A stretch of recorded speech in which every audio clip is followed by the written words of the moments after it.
Welcome back to Pension Benefit Design and Funding Task Force.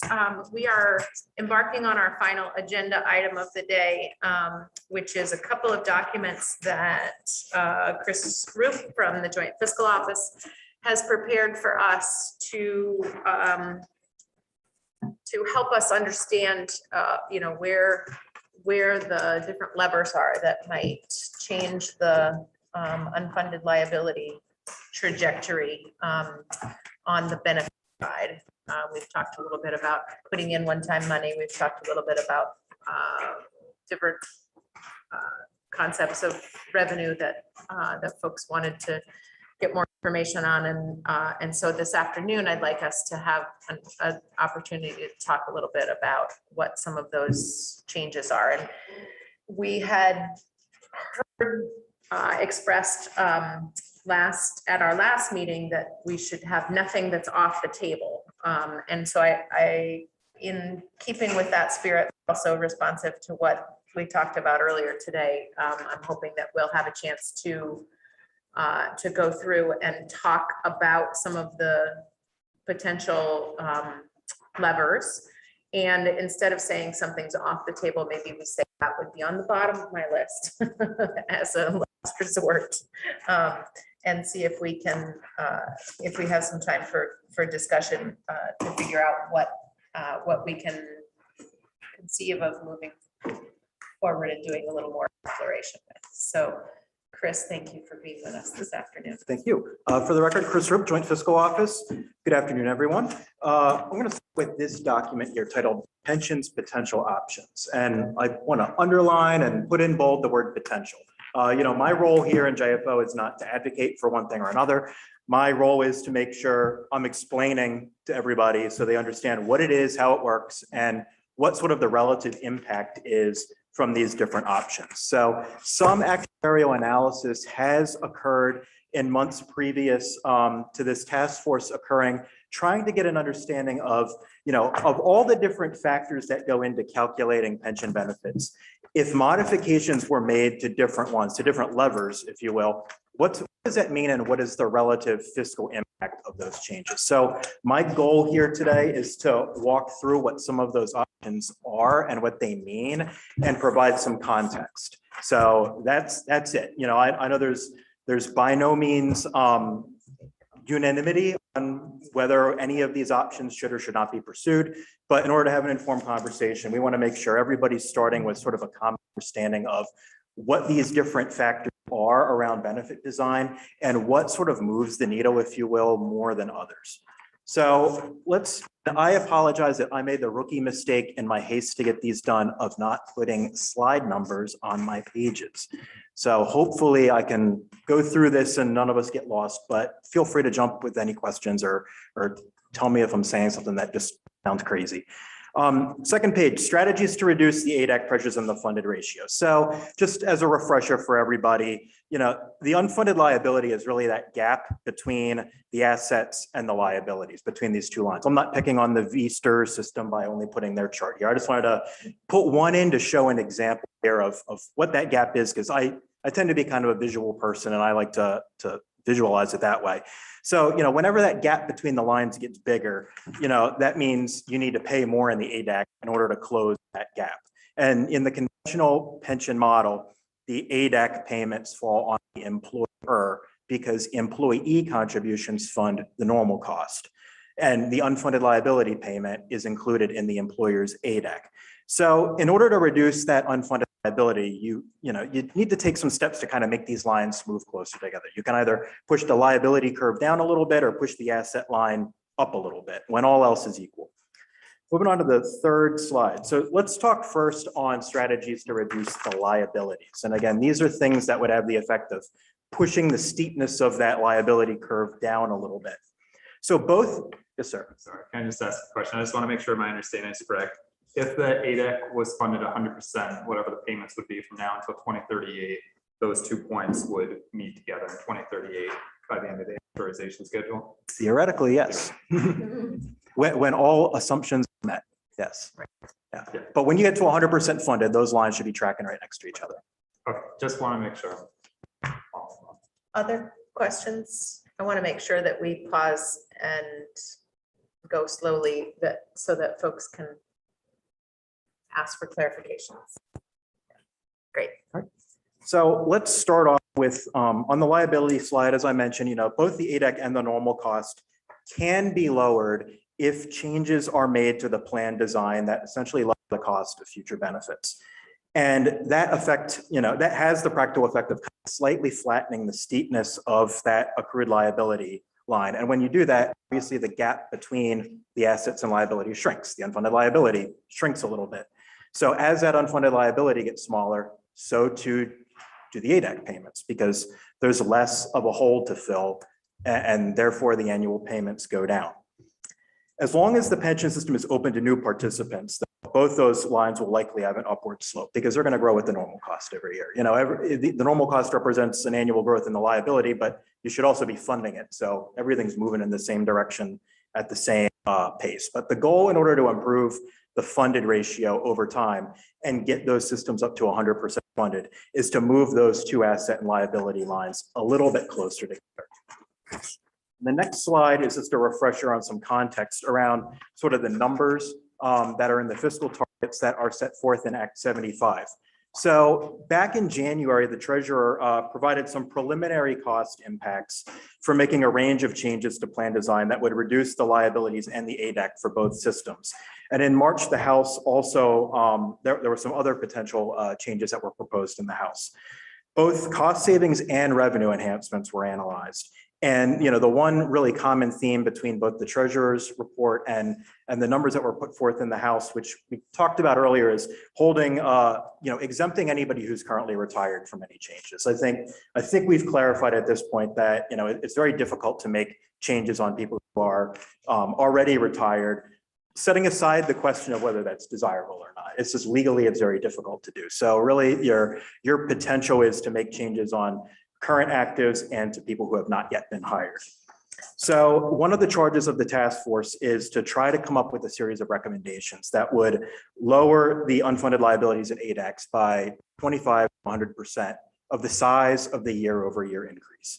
And again, this chart on the right just kind of translates that bureaucratic language into dollar figures. So how do we do that? Well, the next few slides will show some options that of ways to potentially change plan design. And after I sort of describe what they are, we'll then pivot to the other slide deck to go to some numbers and kind of show some preliminary cost impacts based on the actuarial work that already happened. So next slide, let's start with COLAs. Cost of living adjustments are pegged to the Consumer Price Index. The CPI is a measure that the Federal Department of Labor does on a very regular basis that basically tracks the price of a basket of consumer goods. And the reason why this is a valuable data set is it helps track price inflation and helps measure the value of a dollar to the average consumer. So if the price of goods that we all typically buy goes up or down, all of those inputs are factored into the CPI. Every year, the CPI is, whenever we do the COLA based on our statute, they'll take a look at the CPI over the previous fiscal year. And that will inform what the cost of living adjustment will be for the subsequent calendar year. So we would take a look at what did the CPI do during FY21, so July 1st, 2020 to June 30th, 2021, and that will determine what the COLA will be beginning January 1st, 2022. There's a little bit of a lag, but that's the way we do it year after year. So, COLAs up to this point have actually been an area of some modest actuarial gain. And it's because we've been really lucky that inflation for most of the last decade has not been as high as the projections thought they would be. That is likely to change this year. The actuarial assumption, I believe, is an inflation rate of 0.3%, and it was recently lowered from 2.5, I think. And the CPI for the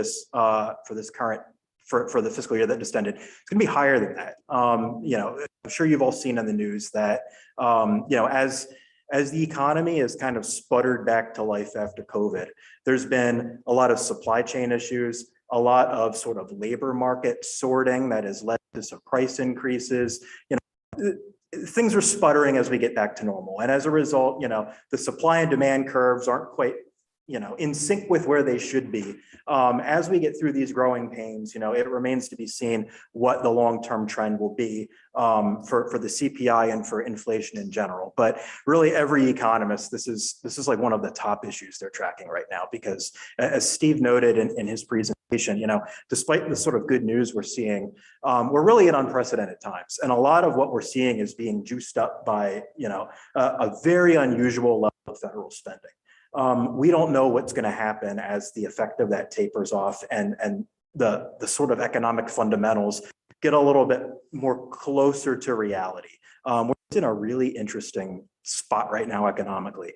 But, this does, however, produce, because of that uncertainty, COLAs are a pretty significant source of risk to the pension systems, because it's hard to know long-term how this is going to shake out. So, if you have a 2.2 or 2.3% inflation assumption, and you're getting 3+% inflation, you don't necessarily, or CPI, you don't necessarily know how long that's going to last, when those years are going to fall in the amortization schedule. So this is an area of risk to the plan. A range of options could be implemented to lower these costs and this risk, however. You could remove COLAs for some or all employees upon retirement. And COLAs are not something that every system out there does. There are systems out there that have no COLA. There are some systems that, like ours, are kind of an automatic annual COLA.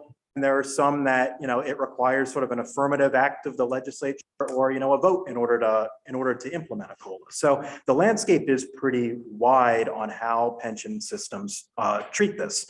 You could also apply a COLA threshold. So for example, a COLA could apply to the first certain dollar level of your annual retirement benefit, and then amounts above the threshold would not increase with the COLA. So that is a way of, mitigating some COLA risk with some equity in mind. So people who have a less generous pension benefit are still getting most of the COLA. But if you had a much higher or more generous pension benefit, only a certain portion of your retirement benefit is adjusted every year. Some systems also take a look at this through what's called a risk sharing lens.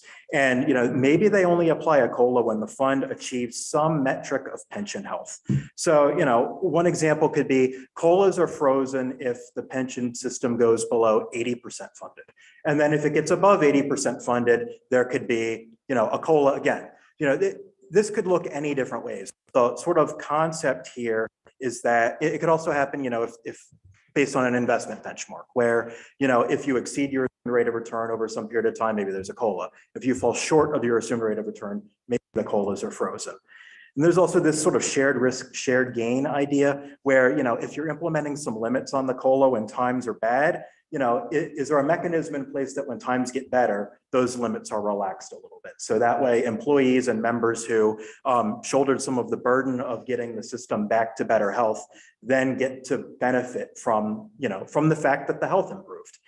You can also do things like only applying COLAs once an employee has been retired for a minimum period of time. Does it make sense for COLAs to start, within a year after somebody's retired, or does it make sense to maybe let the COLA apply after 3 years, 5 years of retirement?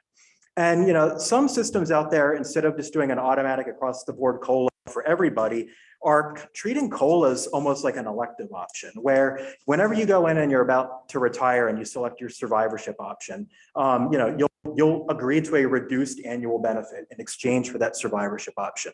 There are ways out there and systems out there where, people may agree to take an actuarial reduction on their base benefit in exchange for kind of a guaranteed COLA going forward. So those are just some of the levers out there that other systems have approached this. I put over here, just throughout the slide deck, just so everybody's memory is kind of refreshed, that I tried to distill what the current terms are of these benefits for the different plans.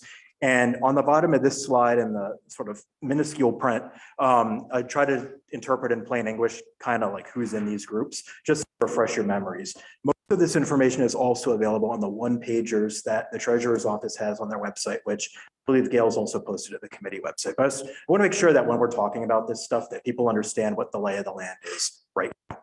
Are there any questions on COLAs before I move on? Okay. So, Another potential lever out there is taking a look at how average final compensation is calculated. So, from one of the earlier slides, call that, the main components of figuring out how much you're going to get at retirement as your base benefit are what's your average final compensation times your years of service credit times your annual benefit multiplier.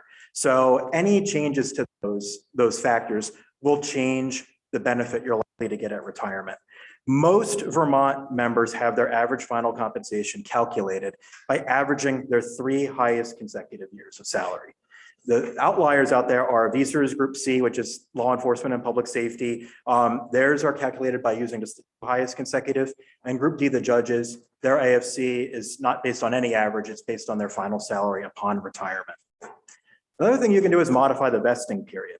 So an employee, not every employee out there is going to be entitled to a pension benefit the day they start. You need to work a minimum number of years of service in order to qualify for a benefit. Across all of our plans, vesting period is 5 years. 5 years is a very common practice in governments across the country. It's very rare to see a DB vesting period lower than that. There are some plans out there that have vesting periods as high as 10 years. Vermont members, across the board right now, it's 5 years. But, if you make a change to the vesting period in the absence of other changes, it really doesn't move the needle that much in terms of dollar savings.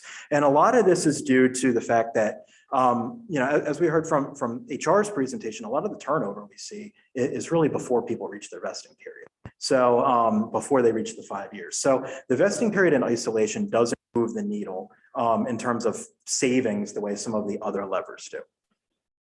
I wanted to ask a question because I had observed when we were hearing a presentation from HR, the number of people who turn over either before they're vested or before they've got 10 years in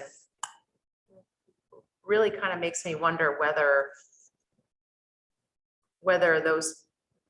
the pension benefit was actually a factor in those people coming to work for the state or to become a teacher. Yeah, no, that's a really good question. And, I think an important consideration for the task force throughout this work is, how do we make Vermont an attractive employer for people of more than one career trajectory? There are some industries out there where, you're likely to have much more longevity than in others. If you're, I'm venturing to guess here that if you're a public school teacher in Vermont, there's a really good chance you're going to be a public school teacher in Vermont for a relatively long period of time. You might move from school to school, you might change your employer, but that's your profession and you're kind of in the system here. There is a range of people with career horizons in state government. Not everybody's on the I'm going to accrue 25 years of service time horizon.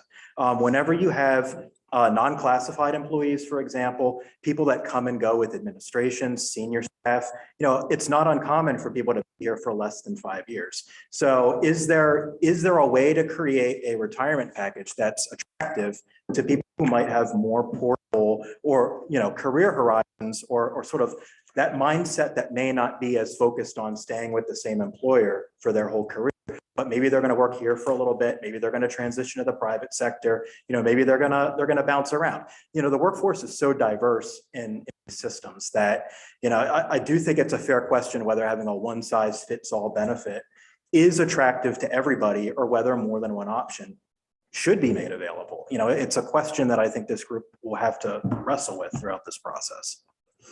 I want to do a little pushback. Please. On you, I'm going to push back on your comments there because I think that the attrition in those first 5 years could just as likely point to the difficulty of the work, which leads to an opposite conclusion. It leads to the conclusion that we need to make the job an attractive one so that we can retain teachers. It could be either, but that's my pushback off it. I also think there's a subtle distinction between what is most effective at recruiting somebody and what's most effective at retaining somebody. Say that again. There's a subtle distinction between what is most powerful for recruiting somebody versus retaining somebody. Sir? Chris, on the off to the right on the slide, could you define what is anything other than service actually performed regarding these group C1 and C2. And what I'm trying to understand here is how many of these groups have the ability to roll unused annual leave or unused sick time. It doesn't talk about unused time into their final year of salary to plus up the salary that it's just plus Sure. up. So yeah, unused leave time would be sort of an example that I think of as sort of what would be excluded when you say excluding time for services other than actually performed. I believe Group C, there's an allowance for a certain percentage of unused leave time to be counted in the AFC calculation. What about sick time? Sick time, I don't believe so. But I would have to double check the statute. Going back to the question about the importance of benefits to people at the state level and in education, I would say definitely, it's my thought that the longer you're in education, the greater that importance of the pension and the benefits are there. If you have 17, 18 years left to go, the pension is really critical. As a 21-year-old, you're still learning a lot about the world. You're hearing about the pensions, your comprehension maybe isn't there. But pensions for retention are huge, I feel. It really puts people in a difficult place between choosing to stay in a profession they love versus recognizing, I can't afford to sacrifice my financial stability later on in life as my benefits get cut. So I would say that pension benefits are huge, especially with retention. Any questions on this slide before we move on? Okay. So other potential option, another tool in the toolbox, if you will, is making changes to the normal retirement eligibility. And just as a refresher, normal retirement, I'm throwing that around to mean, retire with unreduced no unreduced benefits. It's your full pension, full retirement. In order to qualify under our systems, you need to reach a minimum age or a combination of age and years of service, whichever comes first. So Vermont has a rule of 87 for some VSERS members and a rule of 90 for some teacher members. And the effect of those rules is that an employee with 30 plus years of service can retire earlier than age 57 in the state system or earlier than age 60 in the teacher system. Some pension plans nationwide, though, require all actives to reach a minimum age with no rule. The rule really does advantage employees who began their service earlier in their careers, but can result in higher pension and OPEB costs. Just because if you retire at an earlier age and you have more time in retirement, that's more benefits that you're going to be paid. So there's a range out there of how different systems treat this, but right now that's the system we have. There are a couple exceptions. Group C on the state employee side, that's the law enforcement and public safety group. They can retire early without penalty, or in other words, no unreduced benefit at age 50 with 20 years of service, with mandatory retirement at age 55. Certain Group F correction staff may also retire at 55 with 20 years of service without reduction. And one provision that's out there for both teacher and state employees is that if you have 25 years of service, you have the ability to purchase 5 additional years of service credit. Do we have the costs on purchasing service credit? It should be, I believe it's calculated on an actuarial basis. So you're paying for what the cost, theoretically, under the assumptions in place at the time, you're paying for what the cost of those will be in terms of what the normal cost of those extra 5 years would be. Do you have a number on how many people actually purchase credit? I don't, the treasurer's office We can might. probably get some of the information. We have a lot of people that purchase service credit. It's pretty common, and it can also be, like, for example, I did private school years, so I could purchase that. You can purchase military service years. It's not just the end of your career. Right. And those are pretty common provisions that you find in a lot of big state plans, is the ability to purchase some service credit for other public service that you've worked elsewhere if you didn't qualify for a pension benefit there. But again, it's the onus is on the employee to purchase the actuarial value of that time. And like you said, the cost goes up significantly. So, back in 2003, when I left, it was $9,200 a year. It's significantly more now. Yep. And that's because the normal cost has grown. And they can there's less time till I retire to, reap the rewards of my money.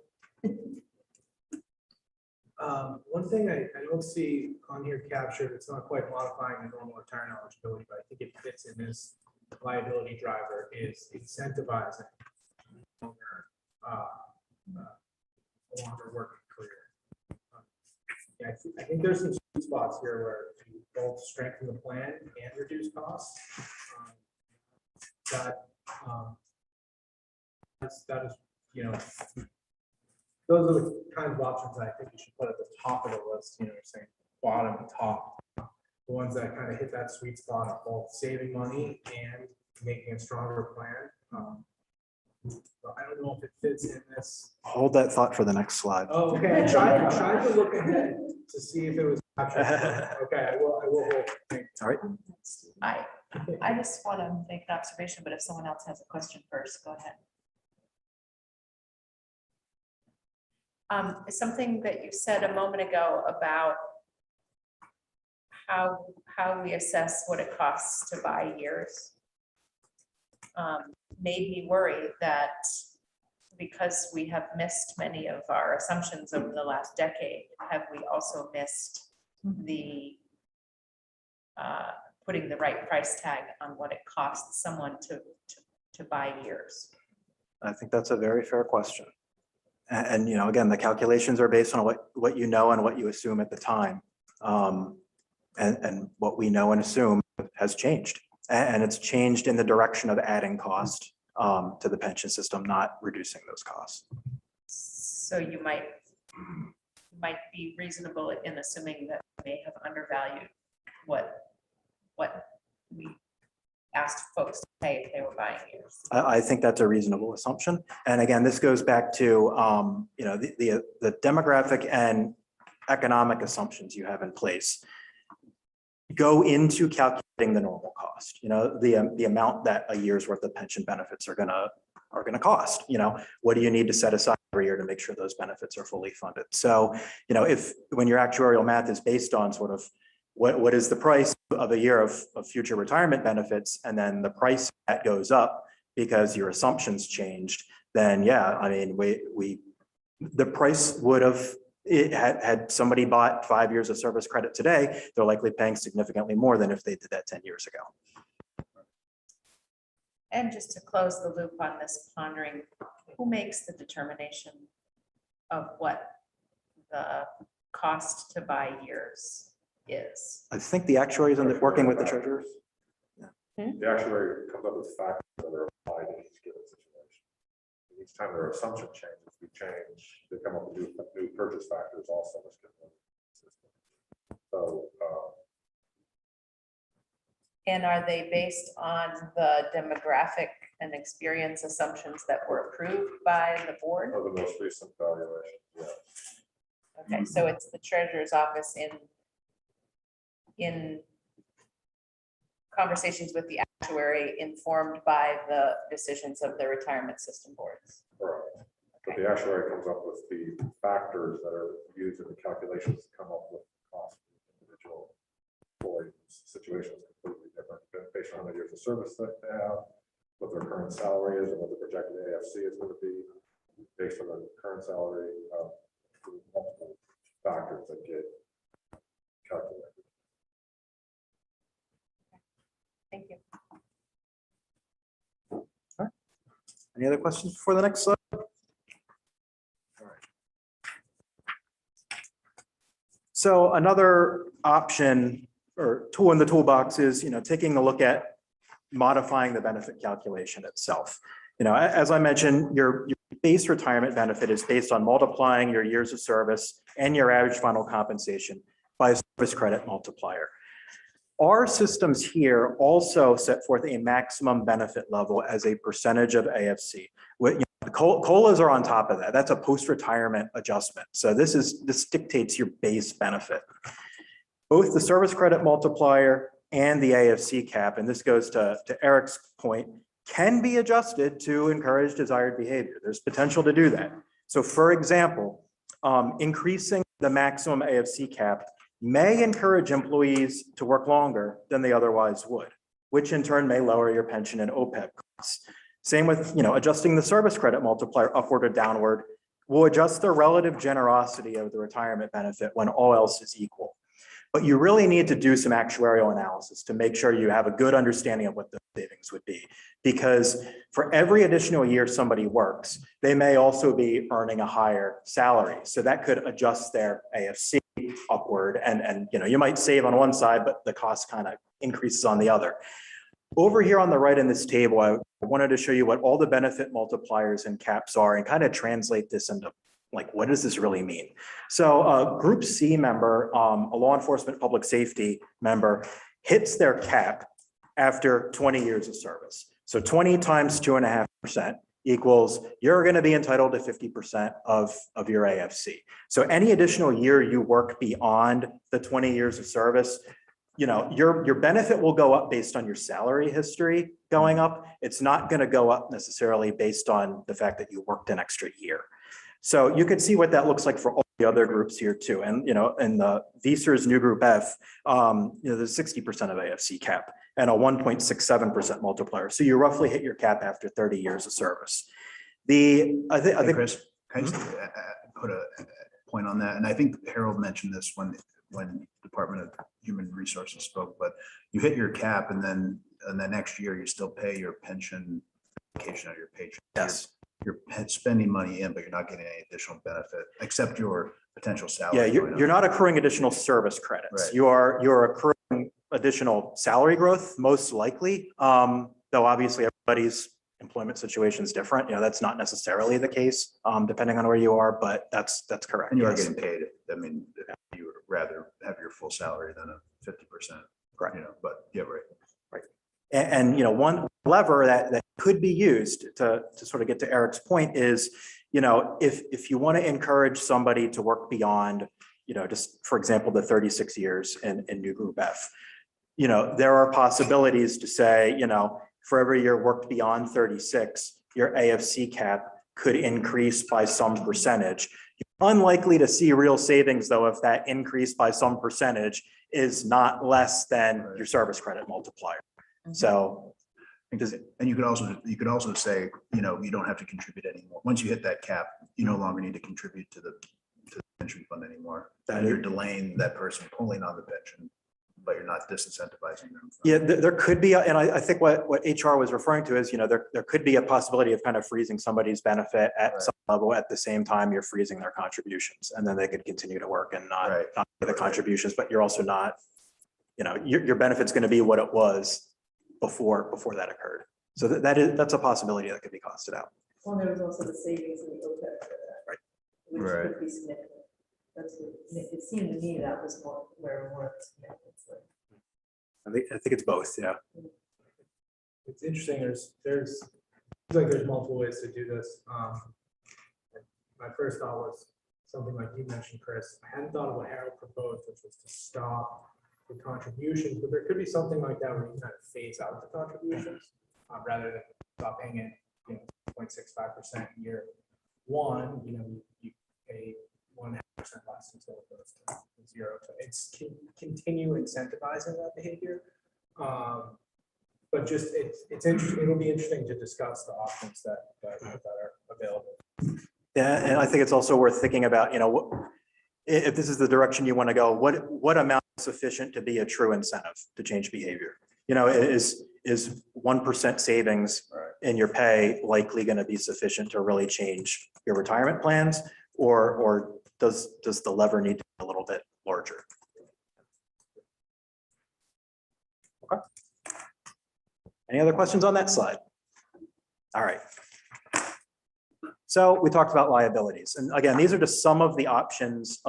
When you take a look at all the factors that go into calculating what the benefits are going to be now, these prior slides really focused on taking a look at each one of those little levers and seeing how they work and what effect different changes would have.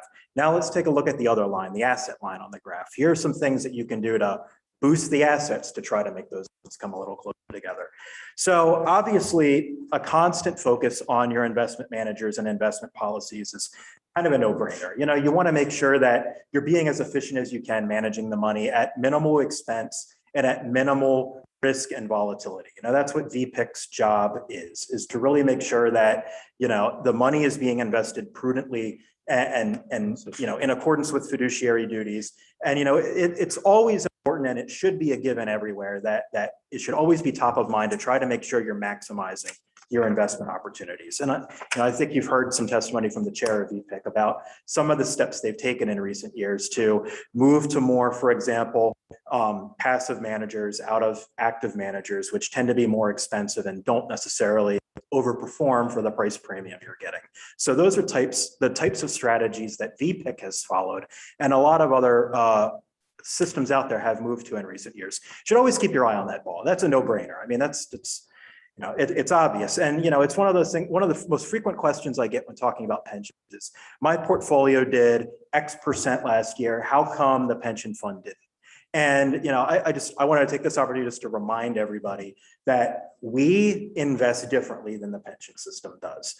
Most of us around this table likely have a greater appetite for risk and volatility than the pension system does, especially if you're like me and you're 34 and you've got a really long time horizon to ride it out and ride the highs and the lows of the market. The pension systems, especially a more mature system like ours that's paying out more and more in benefits every year, they need to also protect their principal. The systems cannot afford to lose 10% or 15% of their assets in a market downturn.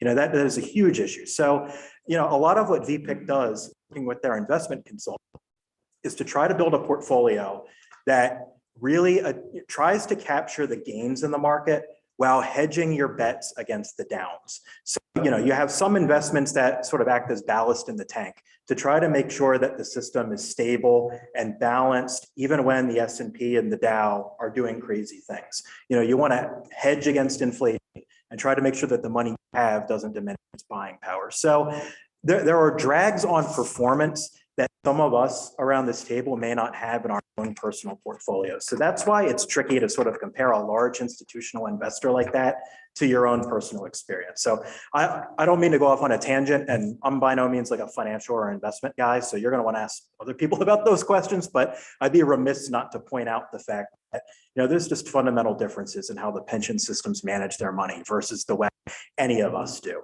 An obvious way, though, in addition to just keeping your eye on the ball in terms of managing your assets and the performance of that money in the market, is putting more money into the portfolio. So we heard a little bit about investing one-time funds to paying down long-term liabilities. There's been a lot of interest and conversation around additional dedicated revenue sources. Those are all options. And employee contribution rates is another lever. So, and again, this is by no means an exhaustive list. There are certainly going to be revenue things that we haven't thought about yet or discussed yet, but I'm just trying to frame out the sort of context through which these different ideas and proposals end up translating into moving those lines closer together.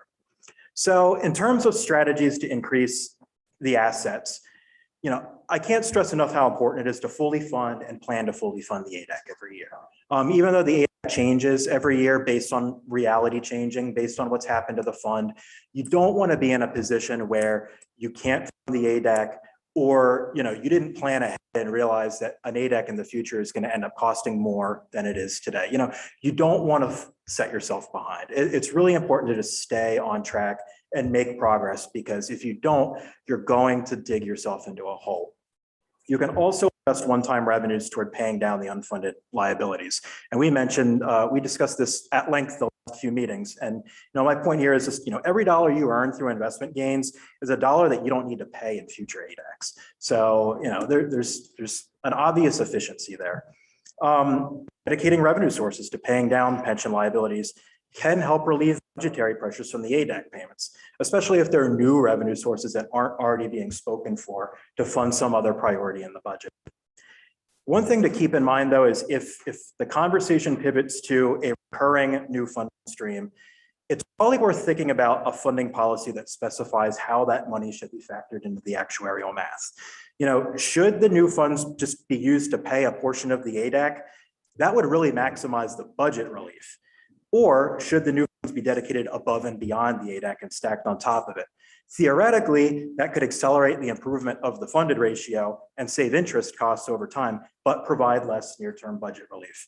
I don't profess to have the right or wrong answer to this. This is the kind of thing that the appropriations committees have to wrestle with when they're putting their budgets together.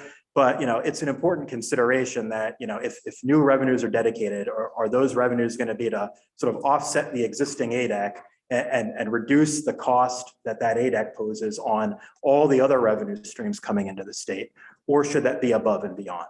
That doesn't necessarily mean that the state can afford the latter approach, but it's a consideration of how to treat the money that I think needs to be front and center. One thing I want to mention is that using borrowed funds in order to close pension or OPEB liabilities is risky, and it's not recommended by GFOA. I'm just curious, is there a difference between funding the ADEC greater than 100% and investing one-time revenues, or in a given year, is that the same thing? I think the practical effect is it's likely treated the same way in the Okay. actuarial math. Okay. So that last bullet point, that's referring to the pension obligation bonds. Yes.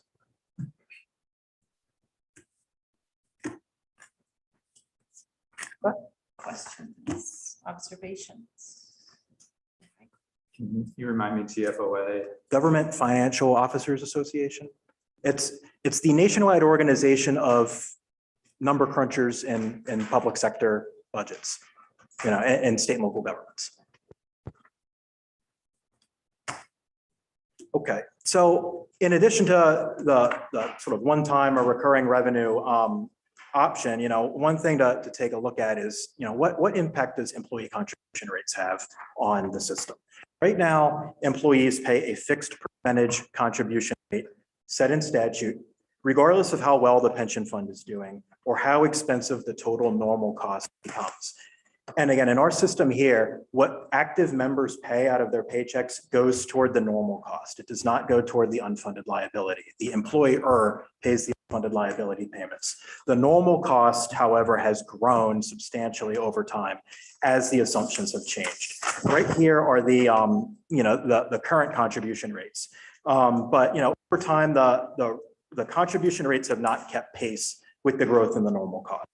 Whenever you take a look at the most recent valuation, FY20, and you just look, across the system, aggregated across all group plans, the state employee normal cost in the aggregate covers about 53.6% or so of the normal cost, and the teacher contributions contribute about 49%.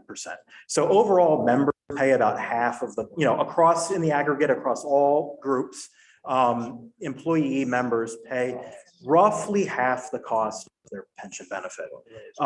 These numbers obviously look different from group to group, and we would need the actuaries to break that out for us. But group B, for example, and group C likely have significantly higher normal costs than group F, because it's just that there's a different benefit multiplier and a different sort of inherent generosity in the pension benefit.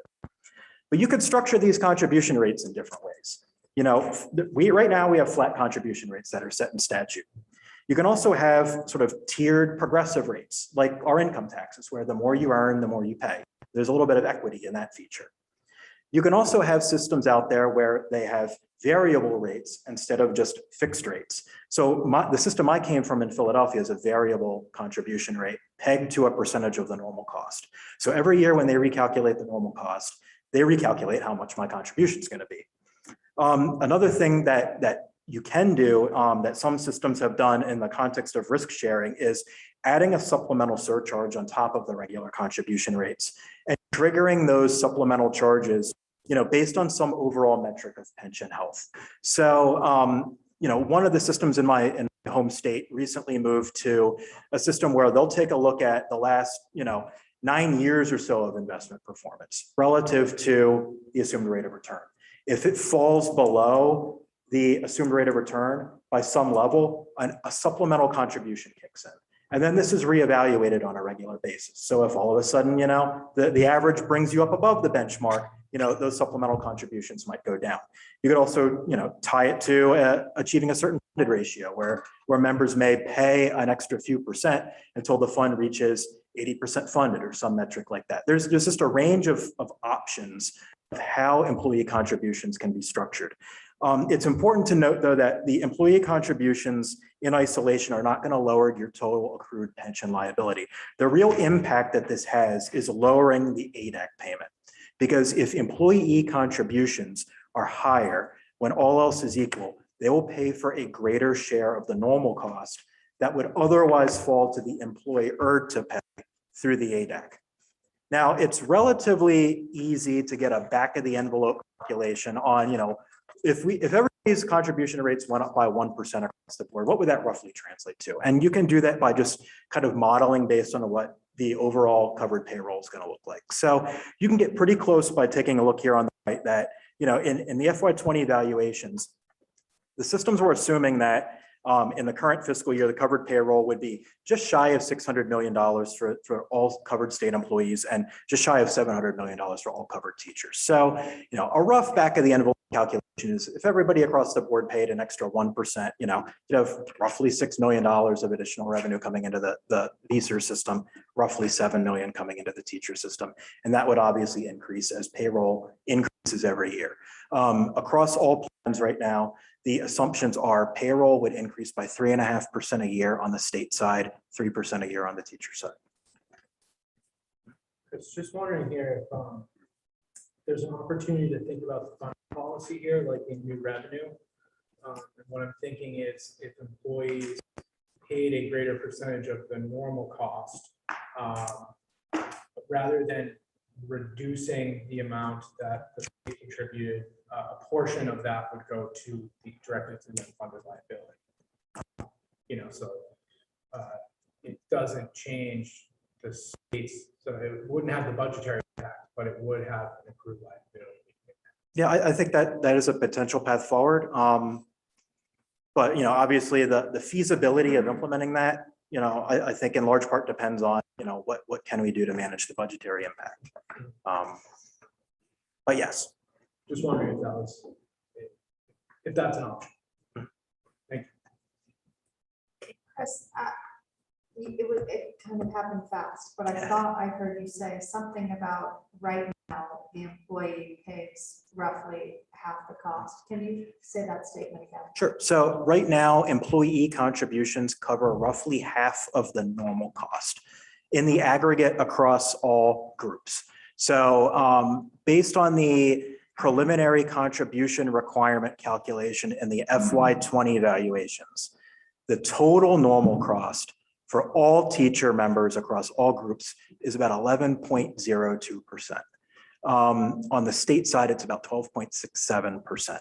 So employee contributions, cover just over half on the state side. I think across all plans, they bring in about they were projected to bring in about 6.7 or 6.8% of payroll. And on the state side, it was around 5%.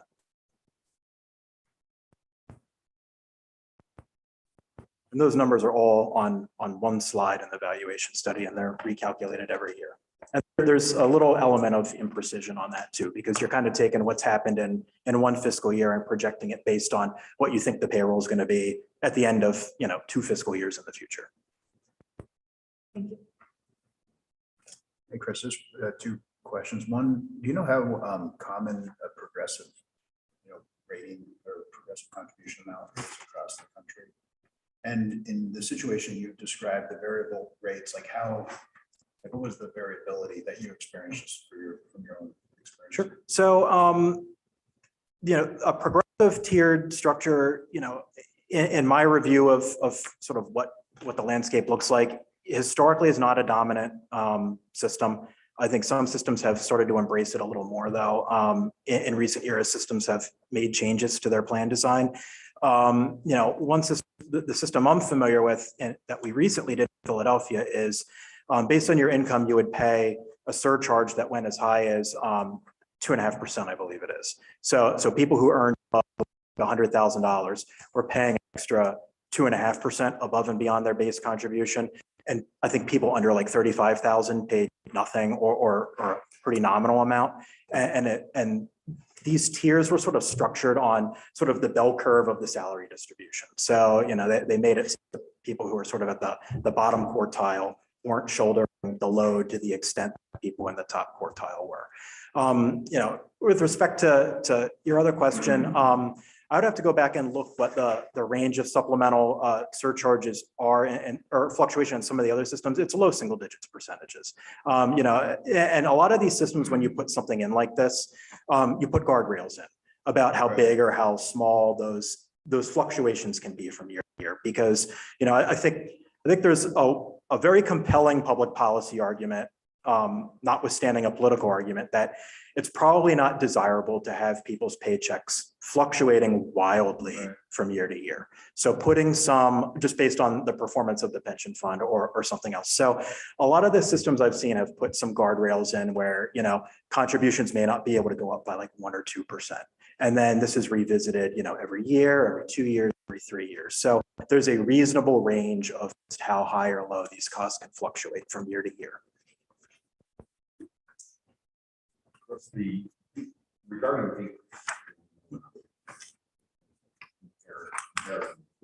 Regarding Beamers and what are their contribution rates? Are they also fixed in statute, or are they changed every year, or is it based upon funding formula as far as contributions for following year?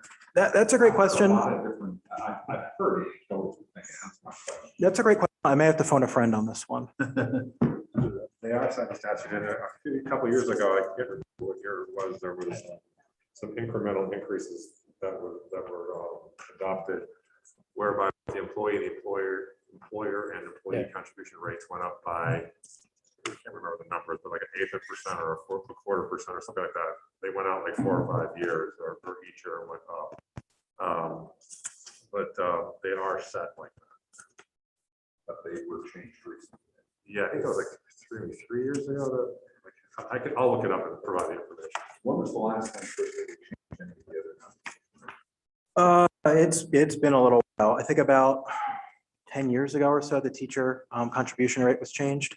But I would have to pull that. I think Gail has the sheet on that. If not, I can provide it.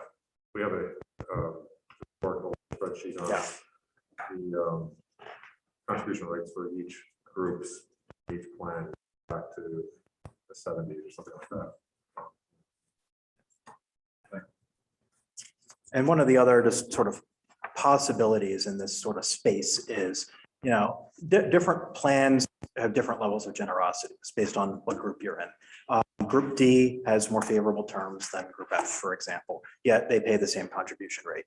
One path forward could be, does it make sense for each group to pay some contribution that is a little bit more proportionate to the true normal cost of that group's benefits?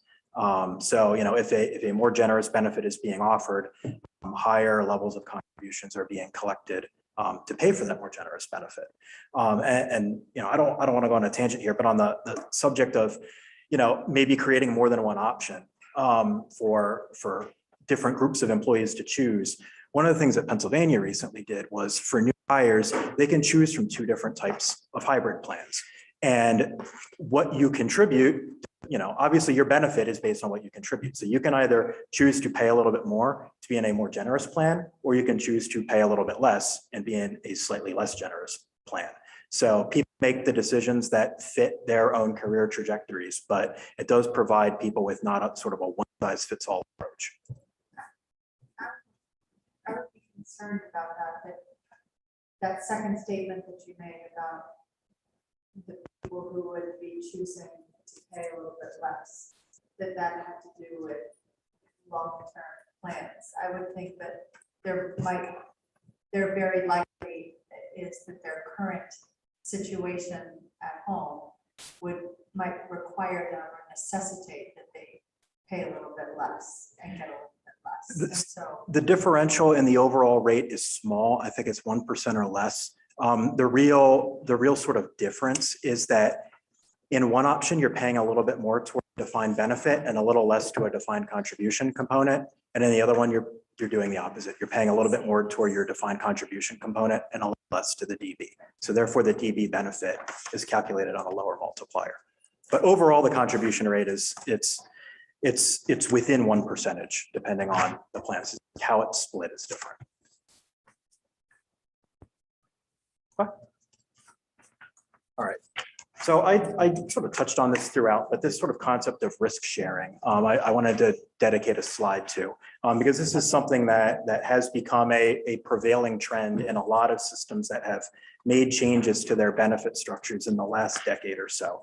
So, you know, I think you've heard this sort of ad nauseum at this point. In the traditional DB model, the employer bears the risk of addressing underperformance of the pension fund. The employee doesn't bear any risk of higher than expected costs or lower than expected account balances at retirement. So a lot of states, to help address the costs, the growing costs of their legacy systems and try to mitigate their risk going forward from missing actuarial assumptions in the future, have adopted some strategies to sort of share their risk a little bit more with the members of the plans. And if you have a digital copy of this, I added a link here to an ASRA report on this, which gives a pretty comprehensive and very readable overview of some examples of the strategies that other states have followed in this sort of vein of risk sharing. So I'm not going to spend a lot of time going into it today, but it is a really good read if you have 20 minutes or so to browse through it. So some of the most common and prevalent forms of sort of risk sharing are, as I mentioned, tying employee contribution rates to the performance of the pension system. So, you know, it could be tied to some relation to the normal costs. So when your assumptions change and your normal cost goes up, you know, you maintain some consistent percentage of the cost of your future benefits, and grow sort of in line with one another. Another one is, you know, this example of contribution rates might increase if the fund misses some actuarial benchmark, and then decrease if the fund exceeds the benchmark. You can also tie certain benefit provisions to the performance of the pension system. So maybe COLAs could be tied to the overall performance of the fund. You know, if you miss your assumptions, maybe there's a freeze on a COLA that year. If you exceed your assumptions, maybe the COLA resumes. And there's these two models of plans out there that are being offered in some states to new employees called hybrids or cash balance plans. And I have one slide on each that just kind of provides a high level overview of what those are. Hybrid plans are a trend that is being increasingly adopted by a lot of states in the aftermath of the Great Recession. And they incorporate features of both DB and DC plans. So the members typically participate in both systems. And there's really two kind of models out there. There's the sort of side-by-side model and the stacked hybrid model. A lot of times in the side-by-side model, you'll participate in a DB plan that might look a little bit different from the legacy plans. Maybe there's a little bit less of a contribution rate. Maybe there's a different retirement age, maybe a lower benefit multiplier. But the key sort of theme is there's still a defined benefit component, and newly hired members are still participating in the pension system. You know, it would sort of be creating a new group, you know, a group G or a group H, where new folks would come in, they'd still make contributions into the system, they'd be paying for their normal cost, their funds would be invested in VPIC with everything else. They would just accrue a benefit at a different rate than the legacy plans. But in addition to that, there's a DC, a defined contribution plan offered with an employer match. So I provided an example here from my home state where, you know, there's two systems where, you know, you participate in both a DB and a DC. The one, you know, you contribute 5% to the DB and your service credit multiplier is 1.25%. So that's less generous than the legacy plan, which is high as like 2.5%, which is why the system is really struggling to do what it needs to do right now. You know, they also have next to that a DC component where members would pay in and then the employer would match that as well with 2.25%. So that way members not only have some defined benefit at retirement, but they also have an alternative savings vehicle that has some portability where, you know, maybe if they're not going to be there for 30 years, they can move to the next job and still have some money accumulated with an employer match in a retirement account that's portable and they can move to the next job. There's also, that's the more prevalent form of hybrid. You know, there's another one called the stacked hybrid, and Philadelphia is really the most prominent example of this. that at least I've found or that I've seen cited in literature, that it works a little different. Instead of everybody having sort of two sides of the same coin and you participate in both, it's the way the stacked hybrid works is the DB is available to everybody up to a certain income level. And then the DC plan is available to people who earn above that. So that line, that income line in Philadelphia was set at $65,000. And that was a level that was relatively close to the median salary of our average payroll. What that plan means is if I earn $65,000, my benefit looks the same as under the legacy plan or pretty close to it. The multiplier is the same, the contribution rate is similar. I think we adjusted the vesting period to 10 years, but generally people who are there didn't lose a whole lot from where they were previously with respect to the changes to the DB. But if I earn more than $65,000, I would still participate in that plan, but I would stop paying contributions after $65,000 of income. And my AFC for defined benefit calculation purposes is also capped at that 65. But for every dollar I earn above 65, I put money into a DC plan that is matched by employer contributions. So the higher earners not only have sort of a base defined benefit that provides reasonable level of retirement security, they also have sort of that alternative savings vehicle available to them on top of it. The real advantages to the stacked hybrid that we found were, A, it helps limit your future liability from paying really unusually high defined benefits. It was not uncommon to have people who would, at the end of their careers, you may start at the bottom rung, and after 40 years, you leave as a commissioner or a deputy commissioner with a very generous salary, and you've accrued so many service credits that you're retiring with a very good six-figure pension, which is something that certainly drains money out of the system and is not an experience that is representative of the vast majority of the workforce. So one of the advantages of setting that cap was you limit some of the future exposure to paying relatively overly generous benefits.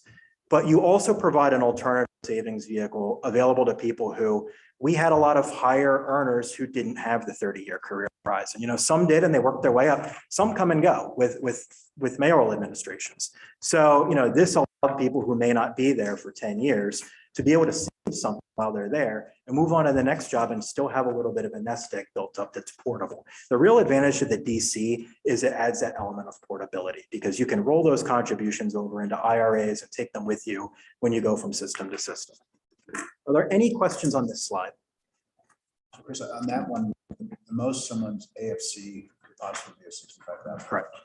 And so as far as the pension is concerned, like every person involved in a pension earns 65,000 or less. Like that's the way it works. And the exceptions to this were, we did not include public safety or law enforcement, and elected officials chose not to include themselves.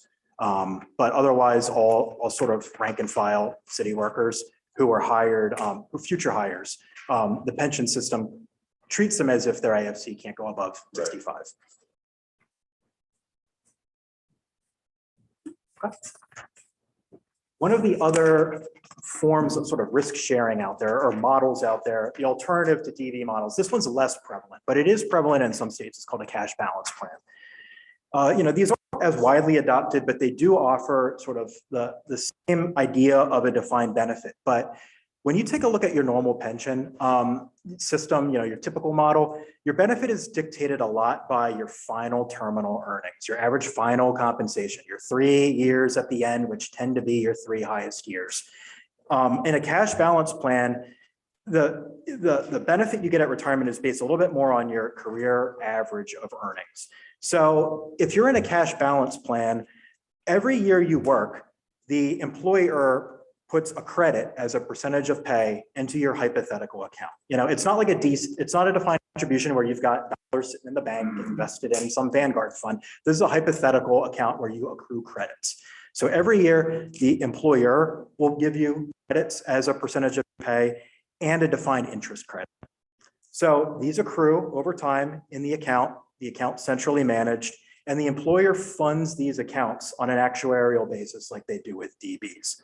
The investment risk, though, remains with the employer. So if your money didn't grow at the rate that the interest credits were growing in somebody's account, the employer needs to make up for that. But as you work and the longer you work, the balance of credits in your account will start accruing bigger and bigger over time.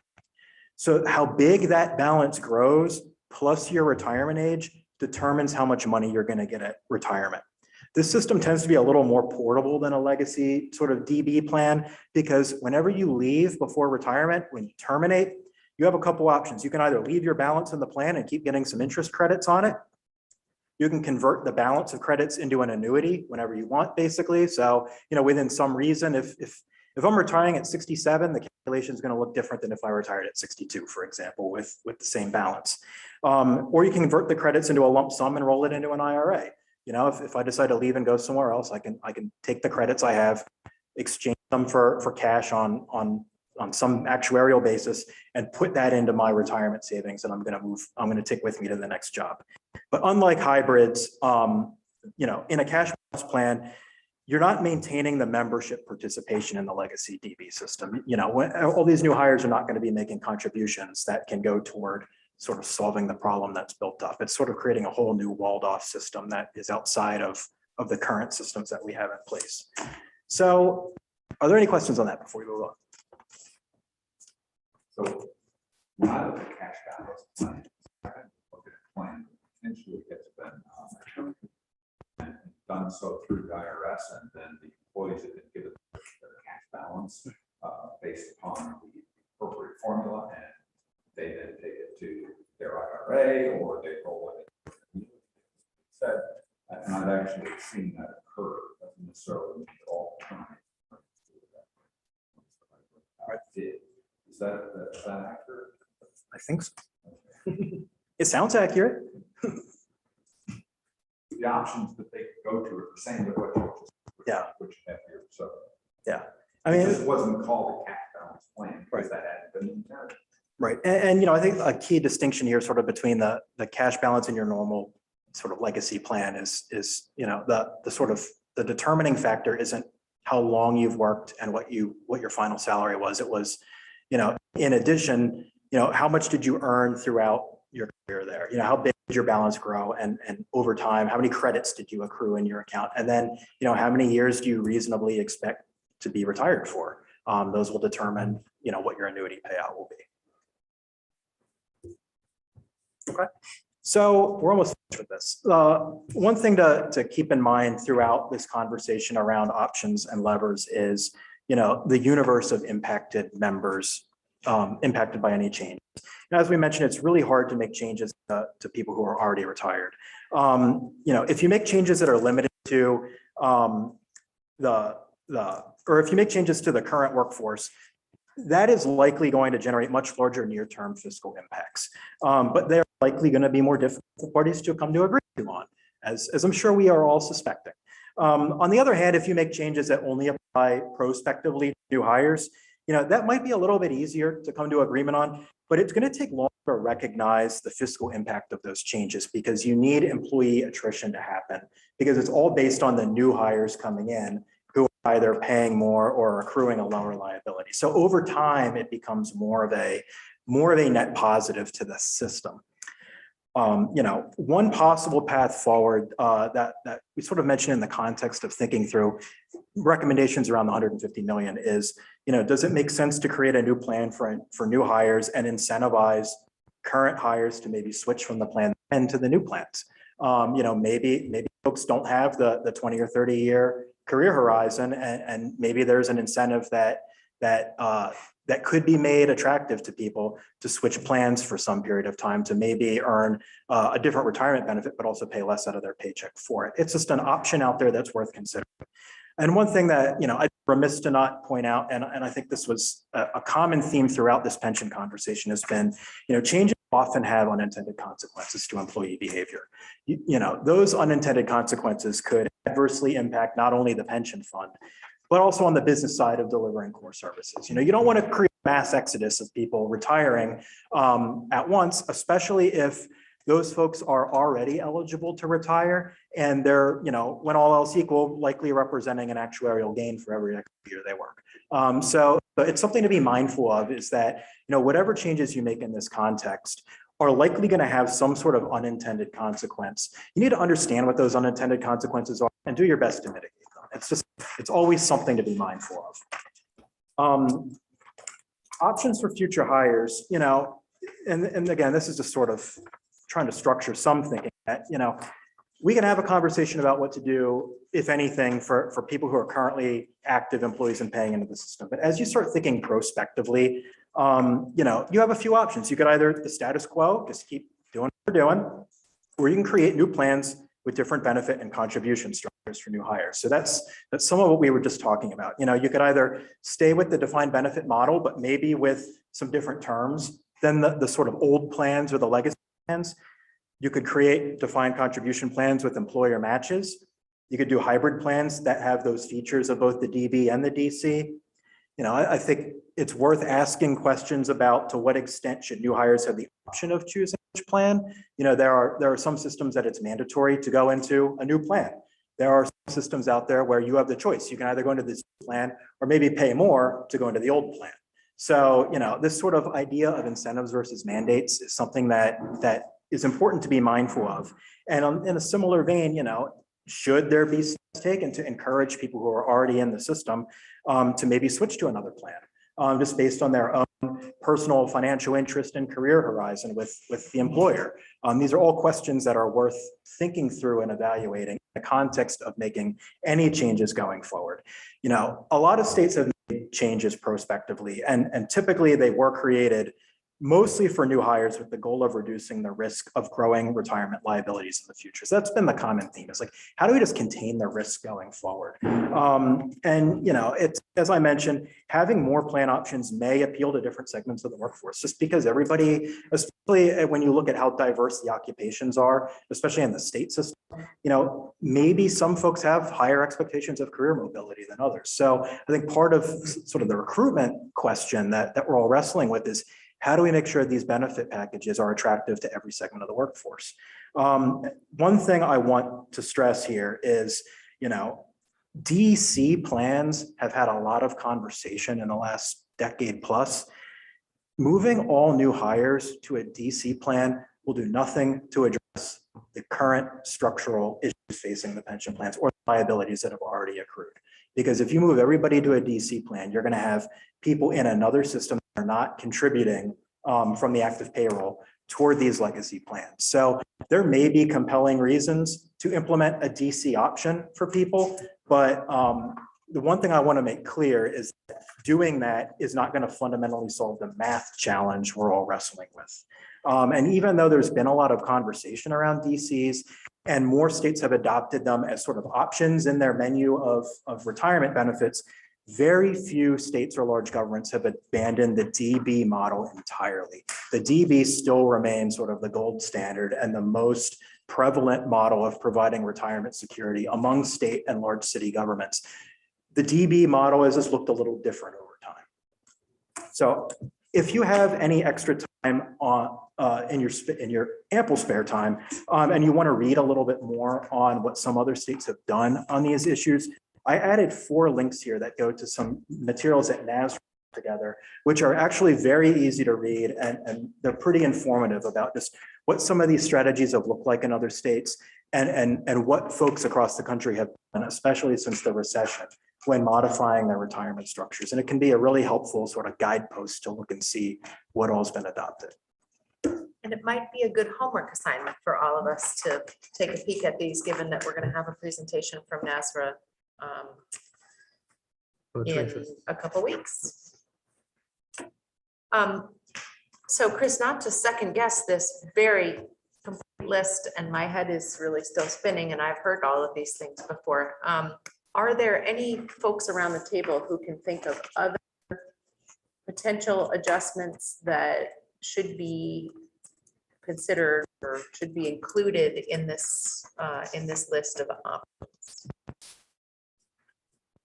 I don't know if this is other, but I think at one point I put out the idea of potentially giving people the option to pay more in or exchange of service credits down the road.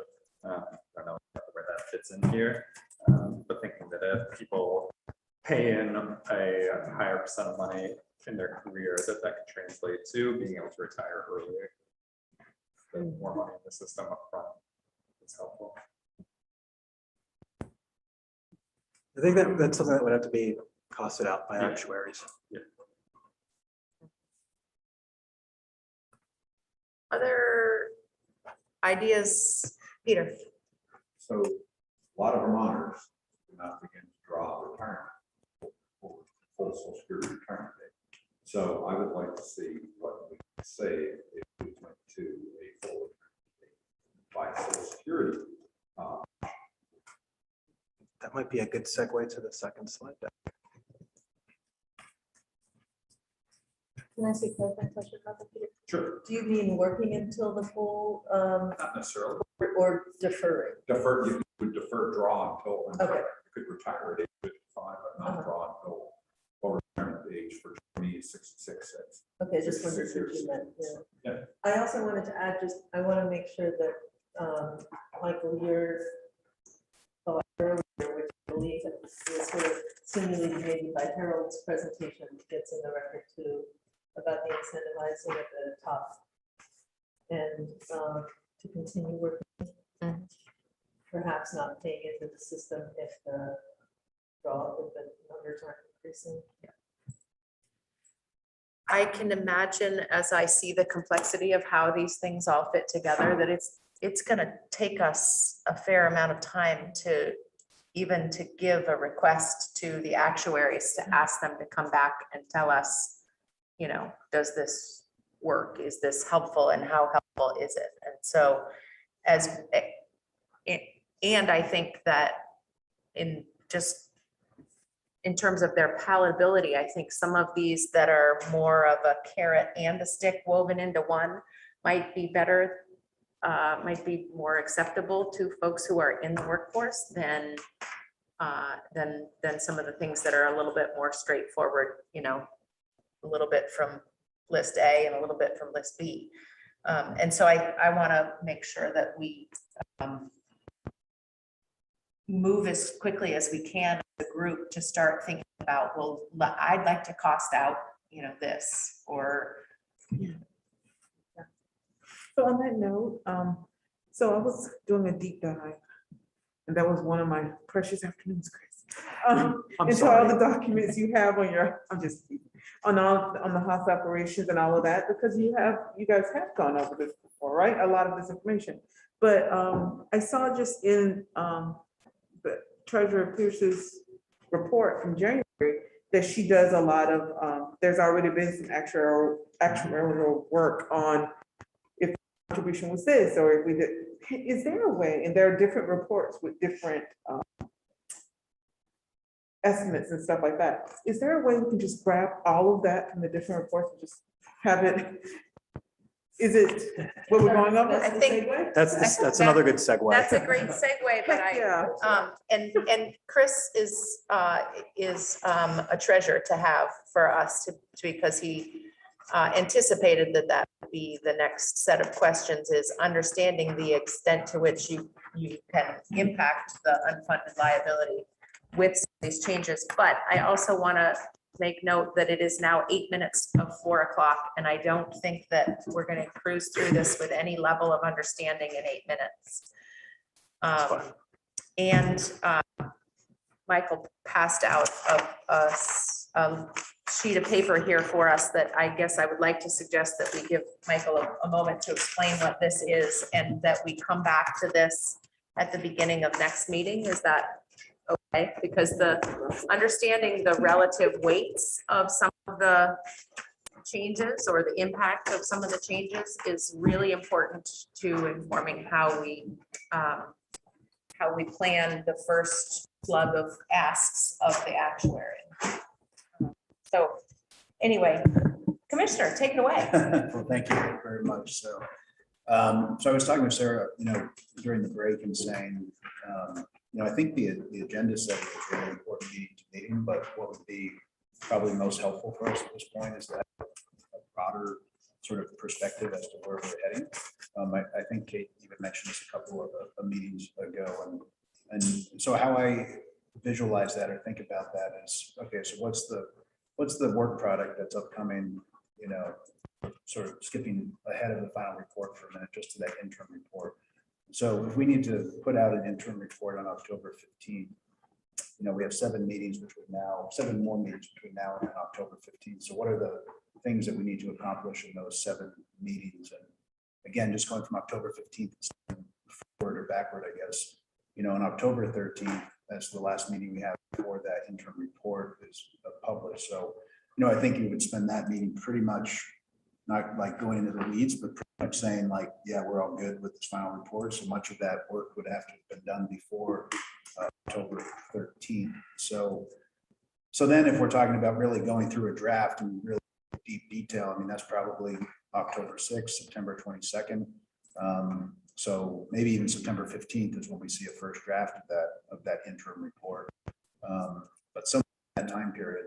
So if that is the case, then what do we need to accomplish on September 9th, August, I think it's 25th, not the 26th, and then August 18th. So I just wanted to put that on the table, and we could talk about what happens after the interim report as well. But I think just picking that October 15th date and thinking about what do the next 7 meetings look like, who do we want to hear from, what are the work plans for each of those meetings, and you know, what do we hope to accomplish that we can meet that October 15th goal in a way that is thoughtful and constructive, and we hear from all the people that we still want to hear from, and get all the input that we want to hear.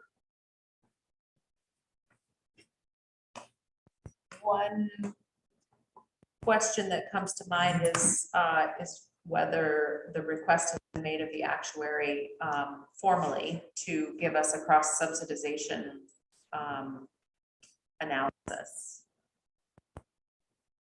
The answer is no. I think we're still waiting for the request, but they're aware of what they're looking for. But I think as I understand, the request is going to come from the joint fiscal office. So let's just make sure that all of the folks sitting around the table understand the process, because I know that we've already agreed that we want to have that done. And that is something that can be done now in advance of us trying to figure out what menu of ideas we want to work on. So for those of us who've not been through this, can you explain the process that we're using in order to make that request? Sure. My understanding from the memo that was sent that the request would come from the joint fiscal office. Was that your understanding as well? Yes, so we just need to send an email. You need to have something from you, the request coming from the joint fiscal office requesting. We've already had conversations with the actuary. They've seen that when they understand the topic that we're, it's not that they haven't heard this before. Okay. But in interest in terms of the formal request. Okay.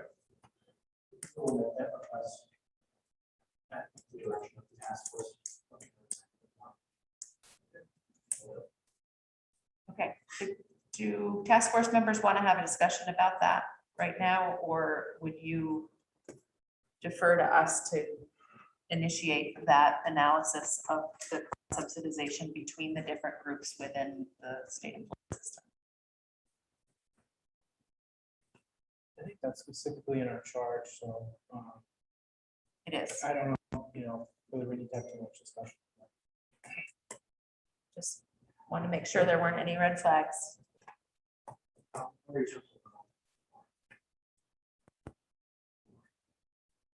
Will is not here this week. And I'll send it to you. So today. All right, so working backward from the interim report date, recognizing that we need to figure out how we're gonna plan out the rest of August and September, understanding that those 2 meetings at the beginning of October will likely be focused around the first and second drafts of an interim report. We also already have a couple things on for those early meetings, like the 18th, we're at the second draft, right, of the statement of principles. And then on the 25th, we're gonna have an admin report. And now we have added part 2 of Chris's presentation, impacts of various possible changes We're adding that to the August 18th agenda, which we spoke about way back at 9 o'clock this morning, which feels like it was a day ago. Yep. I love the idea of mapping all this out, but I wonder if that should take agenda time. There's specific, the interim report, what I guess for me would be, what exactly would we want to have in that? And then that would dictate where we need to be on the 15th. It's a very good point. So we should factor in some agenda time at our next meeting to have a discussion about what each of us thinks should be included in that October 15th report. And then from there, hopefully we can come to an understanding of the steps that we need to take along the way to get there. We have some witnesses, or not witnesses, just somewhat, speakers who we would like to invite. But there's a list, but it's been finalized right now. Can we send that? Will we send that when it's, when we have a more solid plan on who could possibly speak about some issues? I'm not sure what you mean by a list. It's a list we came up with of some people, like from, I think it's 4 names. Is it 4 names, Andrew? Yeah, there's a couple thinking about, trying to get Paul Steele. I think we talked about Public Assets Institute coming to talk to us, possibly seeing if Dan Noonan could come speak. To us as well. So just on that one, what is he gonna speak on? I mean, because I've looked at their website, they have nothing on pensions. They've published a lot of work on a broad range of issues, but we haven't been able to find Yeah. anything related to that, which is why I went to we NC suggested PERS to get. So I'm just wondering, I found absolutely no research on pensions on their Right. site. So there would be an email sent just with who the people are and why. I'm just saying, there is a list and we're just sending it out saying, hey, this will be, let's look at this and see if we can have. I have looked at it. what, If I could just maybe build on that, so it sounds like we have net economic benefits, potentially, well, NC PERS hasn't been scheduled yet. So, Yes, but they've gone back to me now. Okay, so that might be on the agenda for August 26th. I'm kind of thinking, yes, correct. That as we chart out what our big picture work plan is, that we can insert people we want to hear from on those topics. Maybe revisiting this on August 18th. Yeah, where is a good place to be for today. Next question, I don't know who made this document, but is it possible that whoever made it could turn it into like a document where we actually start mapping out the different things underneath, maybe each one is a page and then we all have access to it? Could it be something that's shared as a Google Doc, whether we're all editors or not? Like, that might be a fiasco, but it would be great for us to just all be able to kind of look at it and have a common understanding. I typed it up just during the meeting, but I could put it into a Google Doc and share it with everybody. Okay, I think you're absolutely right. I think ultimately that's what you want to do is sort of, and it's not like it's a concrete thing, like it can't be moved, but if there's a certain person we want to hear from, we should know like, well, time's running short, so we should make that on the 9th or the 25th, and you can sort of build that out and see what else we have to get done on that day, to meet those deadlines.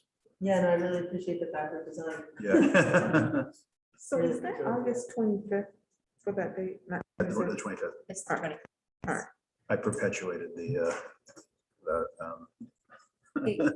It's a vestige of a previous mistake. So if there are other speakers we need, the sooner we identify them, the easier it will be to get them. So right now, We have NASR coming in and it reached out to NC PERS, who's Right. done the We economic hope to get the benefit. list out this afternoon, or not this afternoon, tomorrow.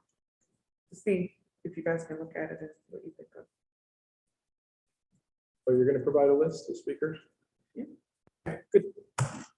Okay, so we'll talk about that on the 18th. All right, thank you. All right. I believe that it is past time, and that is all we have time for today, so we will see you all on the 18th. Michael Chernick, thank you so much for being with us today to take notes.